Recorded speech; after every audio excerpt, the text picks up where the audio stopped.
어서오세요. 24시 큐티 편의점입니다. 2024년 4월 4일 목요일, 오늘의 말씀 신명기 21장 1절에서 23절 말씀. 한 사람의 문제가 아니야. 미해결 살인사건 발생 시 행할 특별 의식. 여러분의 하나님 여호와께서 여러분에게 주신 땅에 어떤 사람이 죽은 채 들판에 쓰러져 있는 것이 발견되었는데 누가 그 사람을 죽였는지 아무도 모르면 여러분의 장로들과 재판관들이 그가 쓰러져 있는 곳으로 가서 그 시체가 주변에 가까운 성들로부터 얼마나 떨어져 있는가를 재어보시오. 그리고 그 시체에서 가장 가까운 성의 장로들이 책임을 지시오. 이를 한 번도 해본 적이 없거나 멍에를 메어보지 않은 암송아지 한 마리를 정하여 항상 물이 흐르고 갈거나 무엇을 심은 적이 없는 골짜기로 끌고 가서 목을 꺾으시오. 그런 다음에 레위의 자손인 제사장들이 그리로 가시오. 그들은 여러분의 하나님 여호와께서 뽑으신 사람들이요. 그들은 여호와를 섬겨야 하고 여호와의 이름으로 복을 빌어 주어야 하며 온갖 다툼과 싸움에 대해 판결을 내려 주어야 하오. 그리고 죽임을 당한 사람에게서 가장 가까운 성의 장로들이 손을 씻되 골짜기에서 목을 꺾은 암송아지 위에서 손을 씻으시오. 그리고 이렇게 선언하시오. 우리는 이 사람을 죽이지 않았습니다. 그리고 이 사람이 죽는 장면도 보지 못했습니다. 여호와여, 여호와께서 구하신 여호와의 백성 이스라엘의 죄를 씻어 주십시오. 이 죄 없는 사람의 죽음에 대해서 여호와의 백성인 이스라엘에게 죄를 묻지 마십시오. 이렇게 하면 그 피 흘린 죄를 벗을 수 있소. 그래야 여러분은 죄 없는 사람을 죽인 죄를 씻을 수 있소. 여호와 보시기에 옳은 일을 하시오. 여성 포로를 아내로 맞는 것에 관한 법. 여러분이 적과 싸우러 나갔는데 여러분의 하나님 여호와께서 적을 무찌르게 해주셔서 그들을 사로잡게 되었을 때 그들 가운데 마음에 드는 아름다운 여자가 있으면 그 여자와 결혼해도 좋소. 그 여자를 여러분의 집으로 데려가 여자의 머리를 밀고 손톱을 깎아주시오. 여자가 잡혀올 때 입었던 옷은 벗기시오. 그 여자는 여러분의 집에 살면서 한 달 동안 자기 부모를 위해 울어야 하오. 그런 다음에야 그 여자와 결혼할 수 있소. 그렇게 하여 여러분은 그의 남편이 되고 그는 아내가 되는 것이요.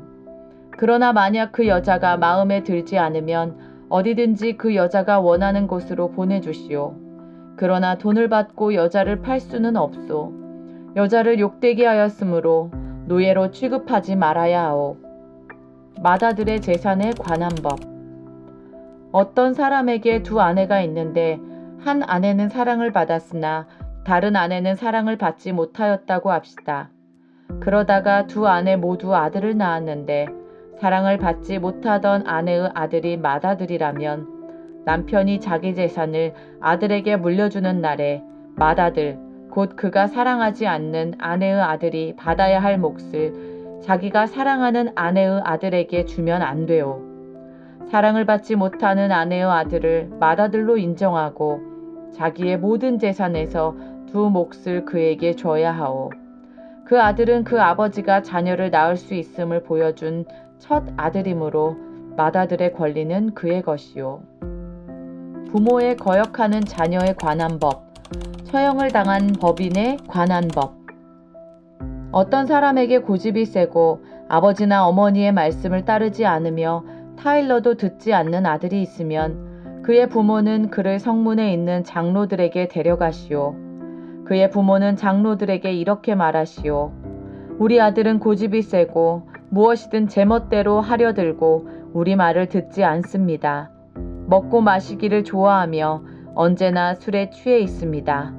그러면 그 성의 모든 사람들은 그를 돌로 쳐 죽여 여러분 가운데서 그런 악한 일이 없게 하시오. 모든 이스라엘 백성이 그 이야기를 듣고 두려워하게 될 것이요. 어떤 사람이 죽을 죄를 지었으면 그 사람을 죽여서 시체를 나무 위에 매달아 두시오. 그러나 그의 시체를 밤새도록 나무 위에 매달아 두지 마시오. 그를 죽인 그날에 그를 묻어주시오. 누구든지 나무 위에 매달린 사람은 하나님께 저주를 받은 사람이요. 여러분은 여러분의 하나님 여호와께서 주신 땅을 더럽히지 마시오. 이해하기. 죄를 감춘 사람 때문에 가까운 성의 사람들이 살인자로 몰리게 된 상황에서 성의 대표들은 무고한 사람을 죽인 사람을 찾아 그 죄를 씻어내야 했습니다. 죄 없는 사람이 죽은 것은 개인의 문제가 아니라 공동체가 함께 관심을 두고 풀어야 할 문제이기 때문입니다. 전쟁에서 포로로 잡힌 여자 중 마음에 드는 상대가 있다면 그를 공동체의 일원으로 대우하면서 적절한 기간 동안 고향에 있는 가족을 애도하게 해야 합니다. 그런 다음에 결혼할 수 있고 만일 마음에 들지 않으면 자유를 줘야 합니다. 어머니가 다른 형제들끼리 아버지의 재산 상속 문제로 다툼이 일어나기도 합니다. 하나님은 남편에게 아내를 사랑하는 여부에 따라 기준을 모호하게 하지 말고 당시 이스라엘의 상식에 따라 맏아들에게 우선적으로 재산을 물려주라고 하십니다. 하나님은 자녀에게 부모의 말에 경청하라고 하십니다. 자녀가 자기 고집과 삶의 재미를 부모의 가르침과 권위보다 앞세운다면 가정은 무너질 것이기 때문입니다. 오늘의 나눔. 포로된 여자, 불우한 아들, 타락한 아들, 처형당한 범인을 향한 하나님의 시선은 어떠한가요? 우리는 다양한 상황에 놓인 사람들을 어떤 시선으로 바라보는지 생각해 봅시다.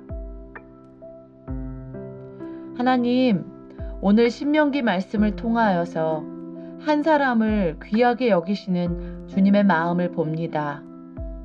작은 것도 지나치지 않으시고 한 사람을 귀하게 여기시며 법을 만드시는 하나님 감사합니다.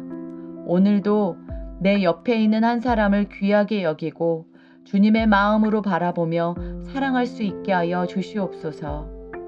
예수님의 이름으로 기도합니다. 아멘. 큐티 친구들, 오늘도 예수님이 우리와 함께 하십니다. 사랑하고 축복합니다.